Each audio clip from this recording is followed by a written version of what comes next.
Excellent. So, Christine, it's great to have you here with us, and I'm really excited to chat with you about AI. And everyone, this is a conversation. So if you look on the right hand of your screen, there is a little Q&A bubble, and we'd love to use that for questions throughout this. So we don't want this just to be Christine and I riffing on AI. We want this to be you guys posting questions as well, or comments that you might have in the chat. But do use the Q&A, because that way we can display the questions on the stage, and we can also upvote questions as well. So if you see a question, you're like, I want that one to be answered or talked about or part of the conversation, we can then make sure that we cover that. So do use the Q&A function in AirMeet here, which would be great. Secondly, Christine's face may be new to you because she is new to our team, although she is definitely not new to FaithTech. So Christine, I just thought it would be great if you would just share a little intro about who you are, a bit of your experience, and how you landed in FaithTech and ending up as our labs director. Oh, it seems like a very interesting and long journey, but I remember coming to the first FaithTech Online that I attended, and then you're like, hey, come up, Christine, you're part of Sound of Your Love, come talk to us. And so that was my introduction to faith. I've been on the stage before, but I actually got introduced to FaithTech through the Sound of Your Love, a hackathon project that a few of us worked on, and we managed to actually win the hackathon. And that was like a beginning of a journey of not just knowing the FaithTech team, but also growing in community as part of a labs project.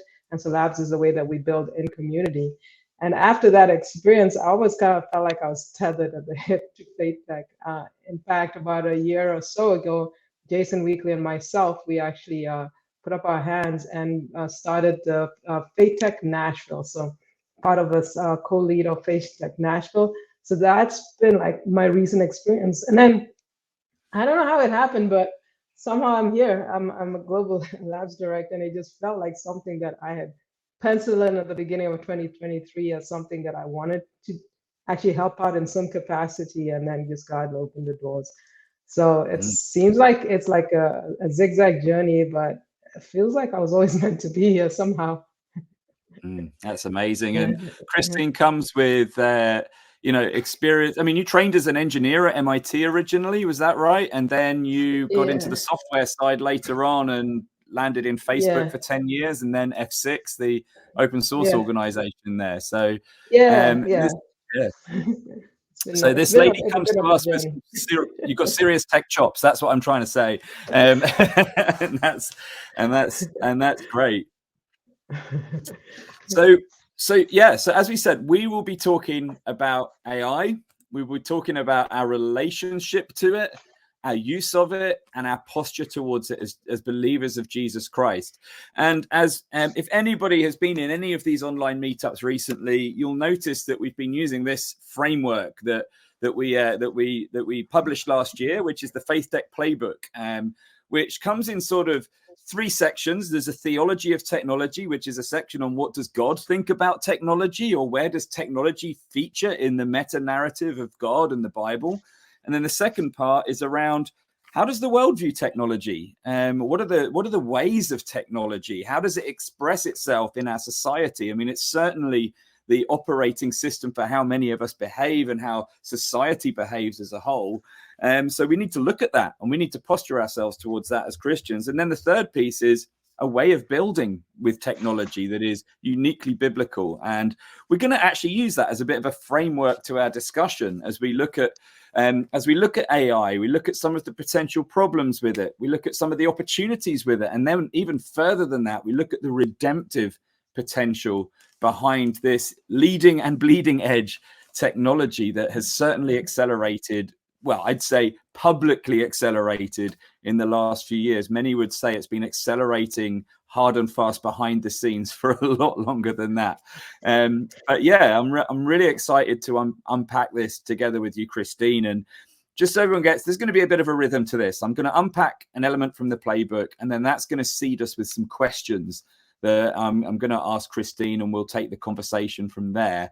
As I said before, do feel free to use the Q&A if something comes up, or if you've got a particular question that you've come to tonight with, and you would like us to insert that into the discussion. We can't promise we'll answer all of them, but we'll do our best to feature those which come into the Q&A. So the core tenet of the FaithTech playbook is that we believe there is a way of building technology that redemptively changes the world while transforming those who build it. You see, this belief has led our community to develop a redemptive way of building technology, a different way that examines the modern practices of technology companies, like at large in the secular market, if you like, while adopting the most useful technologies when they align with the way of Jesus. So you can already probably sense how we're going to be talking about this whole technology of artificial intelligence. But we also believe that we as designers and builders of technology are created by God in a particular way. We have a way of seeing a problem, a way of viewing the world, because we can view it through the lens of the Bible, through the lens of Christ, through the lens of what the Holy Spirit prompts us and tells us. God has uniquely instilled in us this to uniquely advance his kingdom here on earth. It's a way that actually roots our identity as creators in the way of Jesus, his word, and his practices. Now, I just wanted to take a slight angle on this because that is our whole thesis of the fact that we were created by the Creator to create. So we are called to build things that glorify God in return. But this phrase recognizes as well that we can actually be transformed by the usage of and building of the tools that we're involved with, for better and for worse. And I think, and Christine, I hope you agree with this. This is as true with AI as it is with any other technology, isn't it? I can't even count on both hands the number of times I've had a conversation about technology where we've got onto the subject of the Gutenberg press, which is like, yeah, man, look, this technology was used to print the Bible. That's amazingly redemptive. It helped spread the gospel to places it had never been before, and to communities and the marginalized people who had never received the gospel before. But there's also been evil use of this tool. You know, the printing press was also used to print Mein Kampf, Hitler's tome, which, you know, triggered a whole movement that was desperately evil and not good for the world. It can transform people through the expression of redemptive love, but it can also destroy them through reckless evil. And I think if you take that mantra of the Gutenberg press, you can look at that. But we can become transformed as we build with and use these tools. You can only see what happens to people who get addicted to technologies, or who get stuck in doom scrolling or social media or online imagery, or even the use of AI. Our prayer, of course, is that we become more like Jesus rather than more evil and harmful. But we do need to realize that how we use and how we build these tools can affect us as well as affecting the rest of the world. And I think that's a really important sort of context to this, Christine, don't you? Yeah, I think so. And one of the key things that I remember when we got a chance first to kind of look at a preview of the playbook is just realizing these deep truths and just kind of looking back at all the different scriptures. And one of the things that I had never thought about before until I read this book was the fact that the technology can actually transform you as you're building it. I mean, I saw it in a little sense when I was working with the Sound of Your Love team, because we worked together for about 3 years together. It's like building something can transform you, but I never saw how big it is until I got a chance to read this book. So I agree 100%. Awesome. Yeah. And then one of the problems that we highlight in the playbook is this problem called the killer app trap. And this is this phrase, there's an app for that. And you can look at any problem in the world and say, do you know what? Technology can solve that. But in so doing, we actually create an idol in technology. We look at it as if we're looking at God. Is the political system broken? Yeah, we can get technology to take care of that. If people are dying, we can build a technology to save them from that. We're all getting increasingly lonely, depressed, and sad in society. There's an app for that. And a lot of those apps, if you're lonely and depressed, will tell you to do the things that you did before you got addicted to your apps. That's the irony of that thing. Walter Brueggemann calls this a promise of technology. And for builders and creators, the killer app trap invites us to put our faith in the technology that we build. It misaligns us.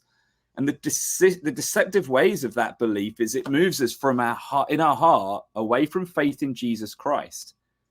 So when we fall into this trap, our hearts, our work, and our end products actually end up looking less and less like Jesus. And a common word used for this is solutionism. And the Australian pastor Mark Sayers summarized a journalist called Evgeny Morozov that says that solutionism is the largely arrogant belief that we have the resources and smarts to, under our own steam, solve any problem that confronts us. Like, can you hear the arrogance and the pride in that it's man placing himself in this godlike place, this sovereign place of being able to solve the problems? And we put our faith in ourselves and instead of God as our savior and creator.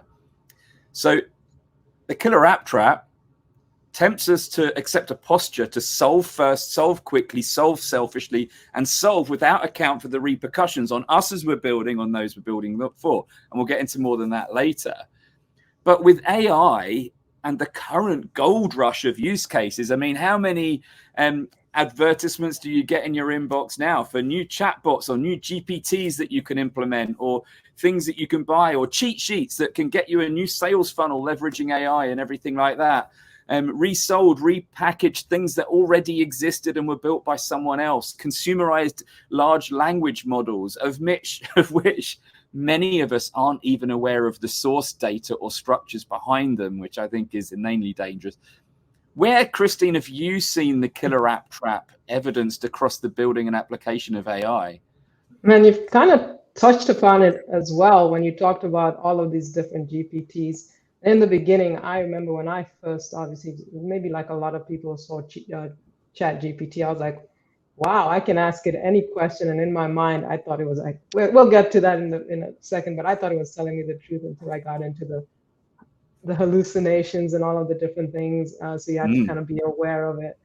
But I've also seen, I mean, you've seen companies coming up with like valuations. Everyone just has to have a certain thing in their name. They're doing something for AI, and suddenly you're raising a minimum of $10 million, companies coming and going. But in terms of like some of the solutions I have seen that actually like not really aware of where the source data is coming from, or who's being exploited by the fact that the source data is coming from copyright issues from artists who are getting their work pulled into some of these different places, are some of the things that are concerning. You jump in and you start to use these things and you don't know who is actually benefiting or who's actually being exploited by some of that. Those are things that have been concerning. Yeah. And they've been like, people are trying to get in front of that and create things that can actually counter that. But there's definitely something that people don't still have their hands around. Governments are coming in and trying to get AI regulations in place, whereas in the EU or other places, sometimes you feel like there's a runaway train that's just like left, or something's left the building and nobody knows how to corral it back, and people are trying to figure out how to best do that. And there are just so many examples I'm sure that folks have seen where this is actually taking place. So I agree. There are a lot of things happening. People are still trying to figure out where are they going to make the biggest money from. And so you've got people on either side, whether it's the venture, whether it's the people building the apps, whether it's the other folks going. Other folks also trying to see how they can get ahead of it. So it's early days. It's an interesting landscape for sure. Yeah, and I used to ask this question about Google, but maybe just hit the emoji, everyone listening, if you found yourself going to Chat GPT to ask a question, any crucial question that you could have equally asked a person nearby to you. Has anyone done that? I'm going to hit the emoji because I know I have for sure. And I remember when there was a professor called Scott Galloway talked about Google, and he said Google is becoming a vehicle for prayer because people put their problems in there before they tell God about them.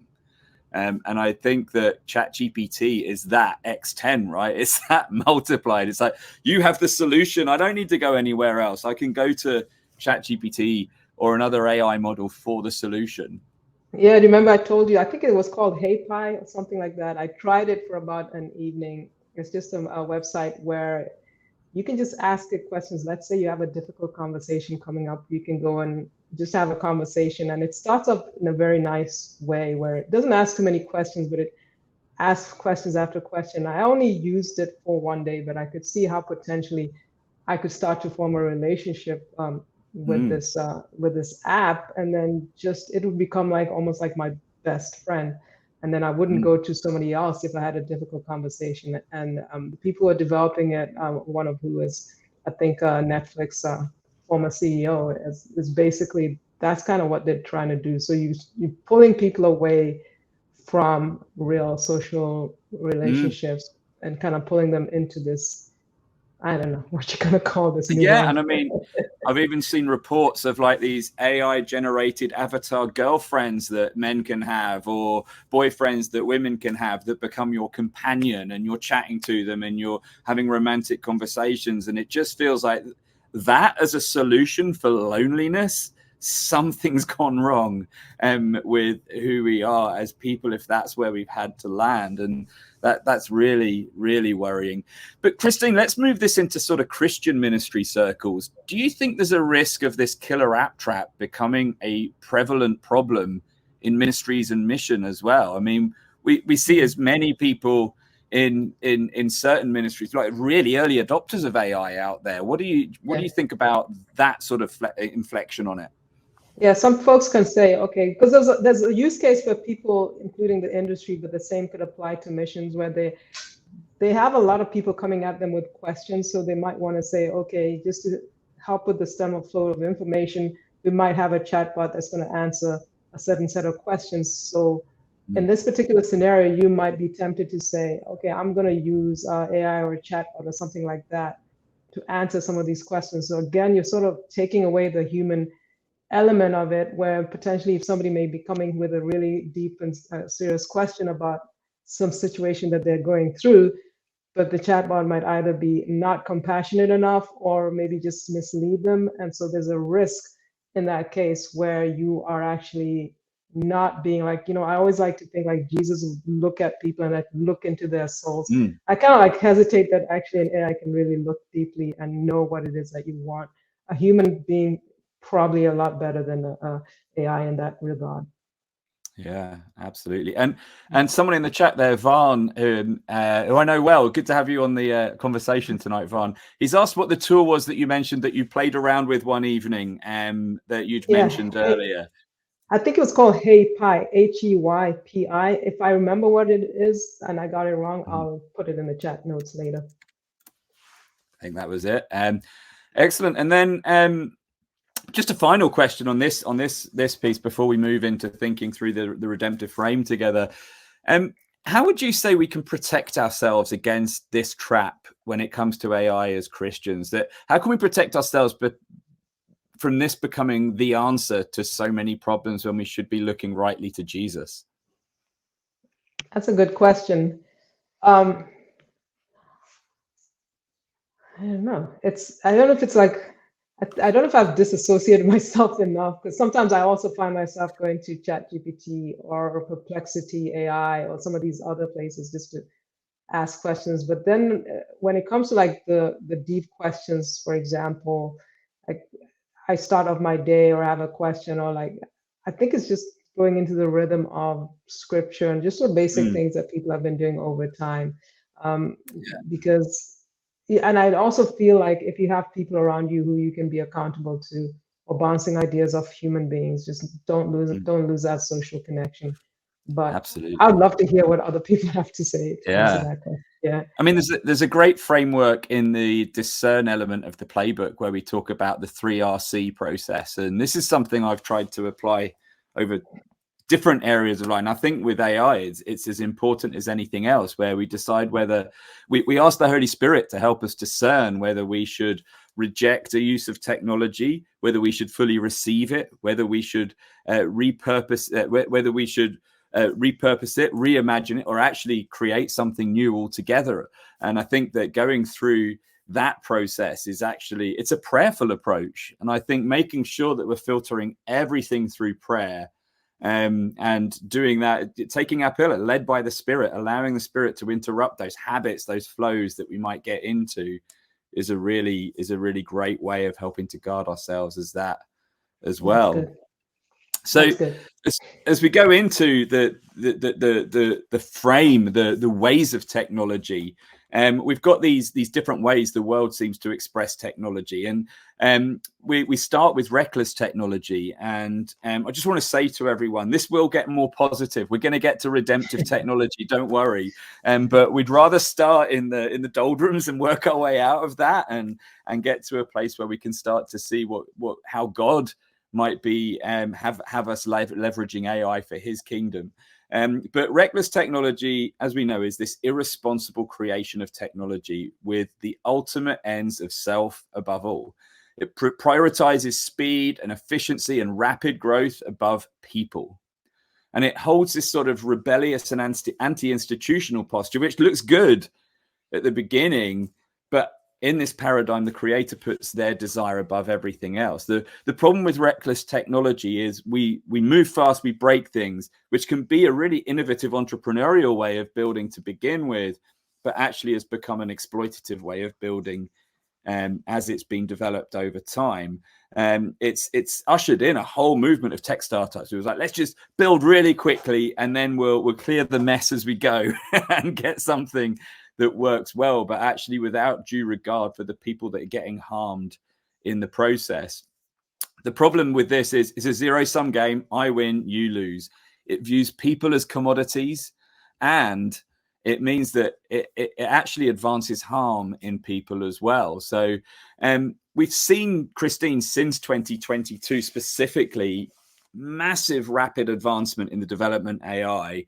And like I said earlier, people within the tech ecosystem would argue that this was happening already, just not in the public domain so much. At what point do you think this is reckless development versus just insanely fast, positive innovation? You kind of said it when you talked about when you're building and you have no regard for the people who are being kind of pushed to the side. That's when it becomes reckless. And also when it's like, when money becomes such a big issue and people are just trying to win, you see the acceleration and some of these different tech companies kind of trying to one up each other.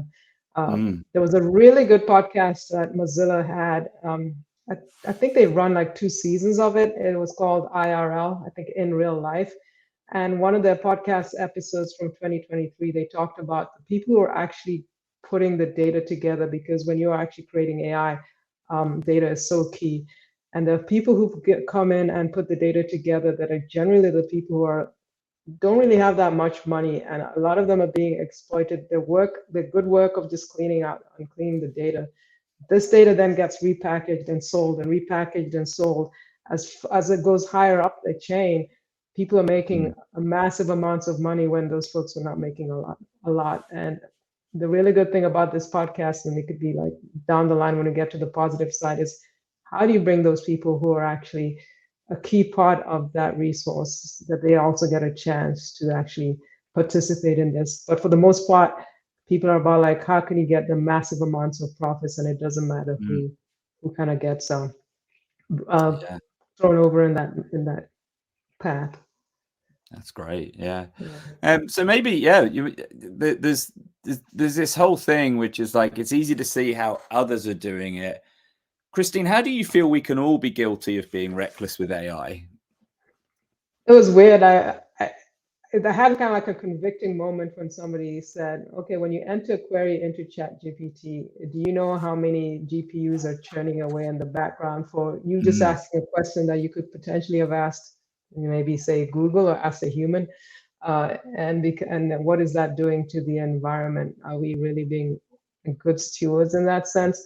But we could be reckless just by using technology without really thinking about what's going on. If we are in the building part of it, if you're building, say, AI, and you're like using data, or an AI system and you're using data, but you're not really have regard for like who created this data, what is the makeup of this data, if the product you're building, and even just being reckless, like yeah, the question is who's being harmed. Doesn't actually have to mean the person what you created it, but the end person who's actually using that technology. How is it affecting them?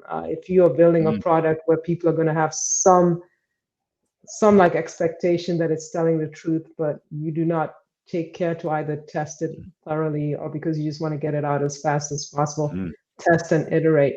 Those are some of the ways that you could be guilty if you are a builder. But us as consumers, it's maybe not even just paying attention to how you're using technology. Mm. Yeah. Yeah, there's a great question that's come in here, which I'll show on the stage here, which it's come from Ian. No, it's come from Roland. He said Ian McGilchrist, when speaking of AI, says, as machines, or so it is claimed, become more like humans, humans are certainly becoming more like machines. This is the people being treated like commodities, people being treated like objects, and by reason of their being obliged to interact with them. Do you think we are becoming less human? Just a small question, Christine. What do you think? It was interesting because it's sometimes like coming from like a coding background where I just found that when I was interacting with ChatGPT, I had to make sure that I actually addressed it in the way that it needed to be addressed. I felt like I was like learning its API in a sense too. So that when he asked that question, it reminded me of like I need to talk to it in the way that it understands. So now I need to like kind of go into its language.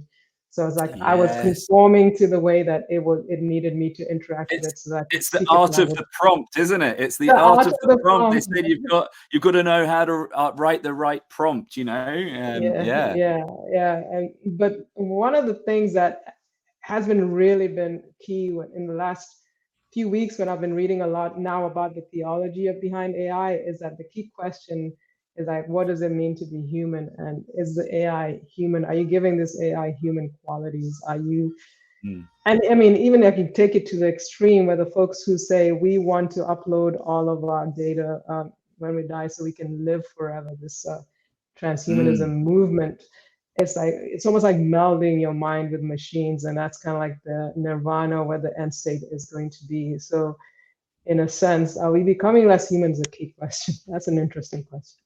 Yeah, yeah. Yeah. Thanks for that.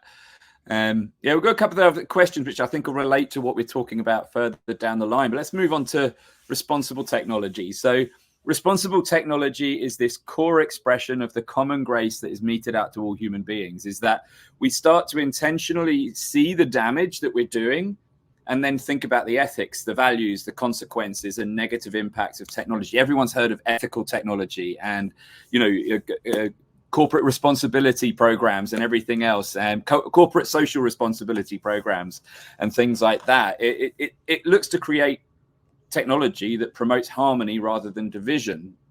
And it becomes an equal sum game, doesn't it? It's like I win, we win, nobody loses. With the equitable outcome is the primary goal here. So people are viewed as equals. That's the value system that's behind it. And then the tools that are built look to advance human flourishing. So they account for impact, they account for harm, and they build tools in a way that minimizes the harm and the risk to individuals. How are we, or should we be acting responsibly with AI, Christine? And again, I'd love to see comments in the chat here about what you think about this question. And I'm just reminded that as humans, we are still the operators here. And that's probably key in how we influence AI's applications prior to any conscient or self-regulating AI models that might hit the world. So we have the opportunity here, right?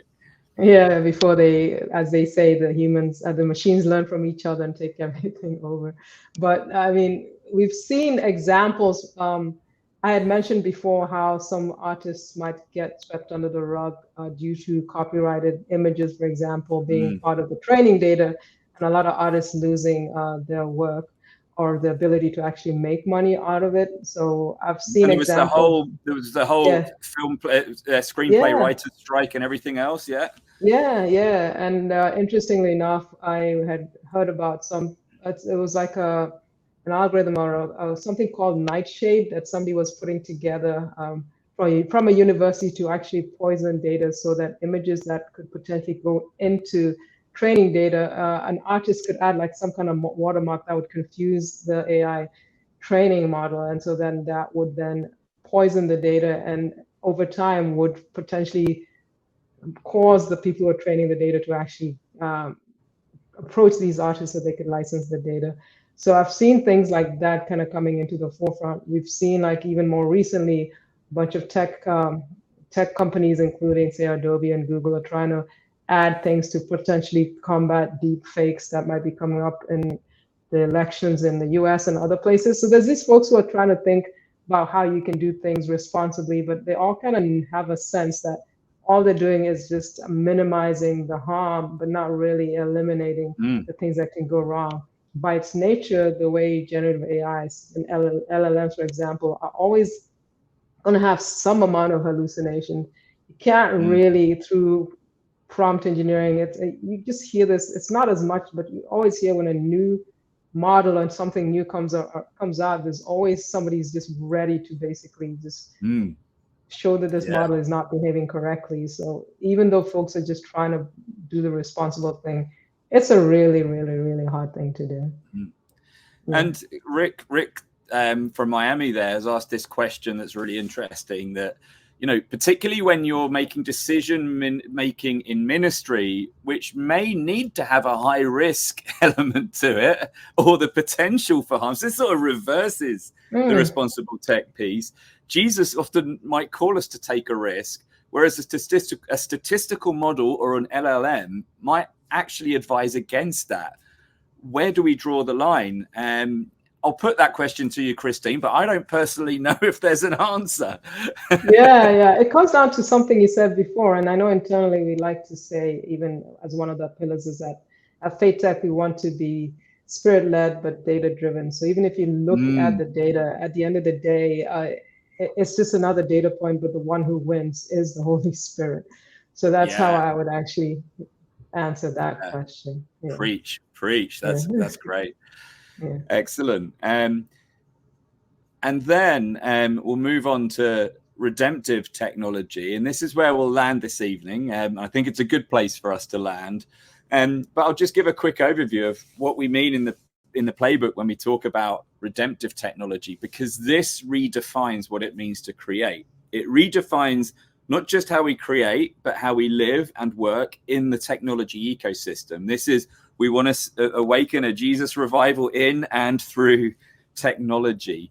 It's a dependence on the Spirit of God, like you just said, Christine, to guide all that we are and all that we do. So instead of living for ourselves, like reckless technology, or living just for justice, like responsible technology, or for the reduction of harm, the heartbeat of redemptive technology is to live by the Spirit. So instead of move fast, break things, or slow down and fix things, we sacrifice to create things. And I say that we sacrifice to create new things. You know, we worship a God who makes all things new. And it flips the narrative, because we put ourselves low to lift others up. And that's the example of Jesus writ large. And that's what we want to be doing as we build redemptively together. And the result of redemptive technology should be blessed people. I sacrifice, you win. I give of myself for your gain. It comes from a place of generosity, a generosity that doesn't often make sense. The cross does not make sense. A perfect person, the image of God, being sacrificed for the benefit of the whole of humanity. But to bless others is to ultimately gain that person of Christ, in whom our deepest joy and love is found. So how might AI express this radical generosity, or how might we leverage AI, Christine, to express this radical generosity? Is it even possible? Yeah, I mean, I'm glad you changed the question from how might AI, because it's not really, AI is not the human part.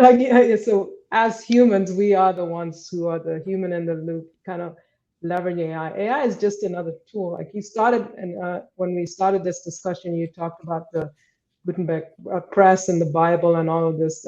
AI is, in my mind, is just another tool. So the question is, how do you actually use the tools? If you're using it to increase the speed of which Bible translations are done in, say, low resourced places, because you wanted to spread the good news across the world, that is a way that you're expressing generosity, and it could be used in that sense to speed up. AI can also potentially, you can leverage AI to actually unlock things that could previously not be able to do either, because it might take a long time or just a lot of number crunching. So if we can target those problems where the human alongside with the AI can together actually solve something, that's a way it could be leveraged. If you're speeding up like the drug discovery, but doing it in a way that also you're not really harming or exposing the people, that's another way that AI can actually be used, expressing generosity. It's like the hands of Jesus are healed. Where is it that we can actually use AI in that sense as well? But the key thing is that you have to always be very, very, very intentional about, are you being led to do this? Is this where you're supposed to be doing it? Who along the way is going to be harmed? I think those are all really key questions. Yeah, and then when we think of the impact of what we build, we talk about this formula of the worldly view of impact being the total amount of force that we can exert in the shortest amount of time. But we believe that a redemptive model of impact is a product of force compounded by time. But that force is actually relationship, it's friendship.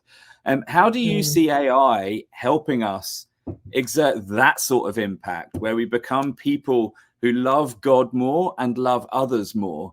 How can we leverage it from that? I mean, I think, using AI to help us get the gospel to more people around the world, unreached people around the world, is an awesome example of that. But what else do you think, Christine, in terms of we want to become people who love God and love people, right?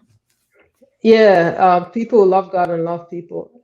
An interesting thing, one thought I had, and I wasn't sure it was the right one, is I've heard somebody said that people think about technology or whatever to be able to do things faster, to give you more time.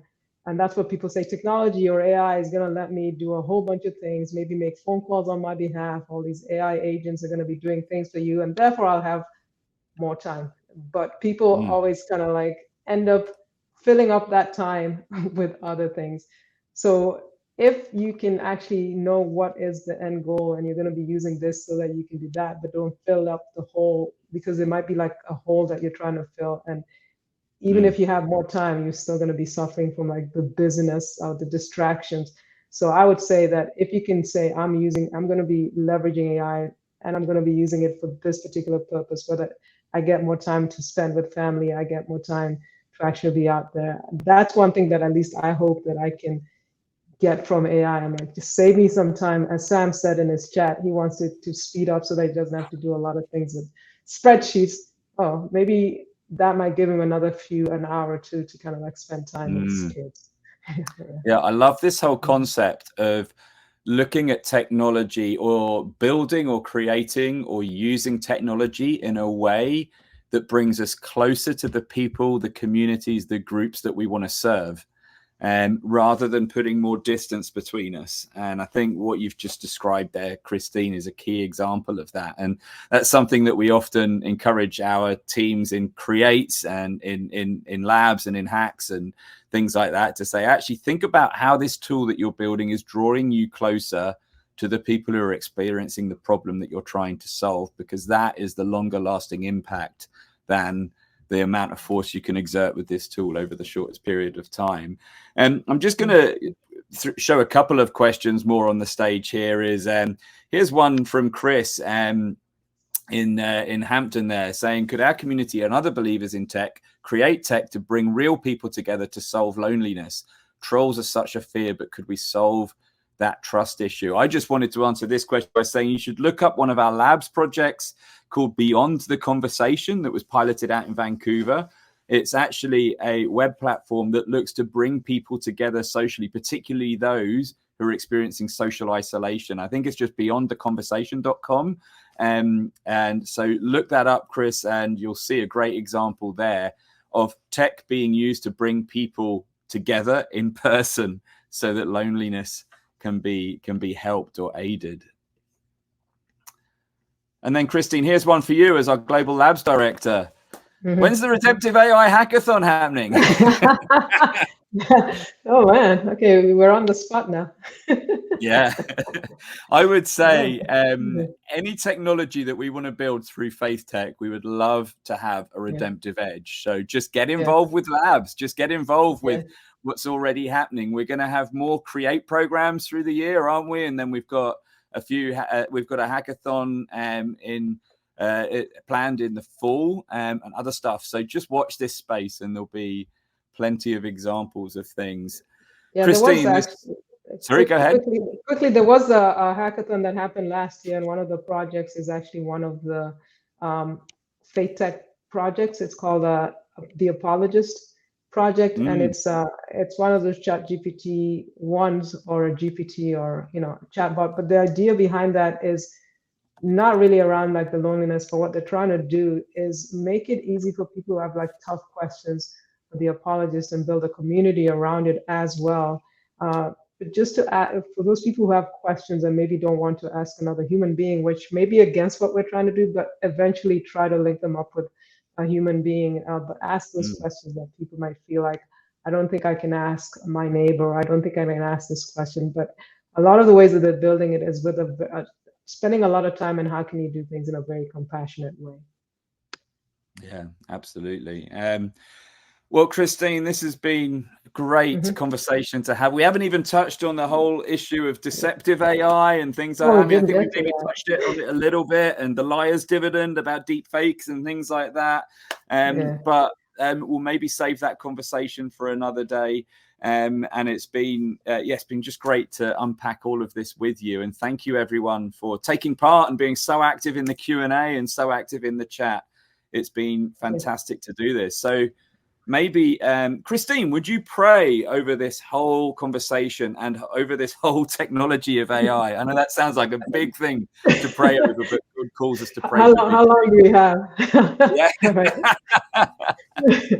And I'm just so glad that this was basically just a start of a conversation. And hopefully what we did this time, Father, is that you put in our hearts more questions that we should be asking, and questions that we ask of ourselves, but ultimately we want you, Jesus, you to kind of guide us in every step of the way. This feels like an inflection point, at least for me, and a lot of things that are going to change very soon and have been changing.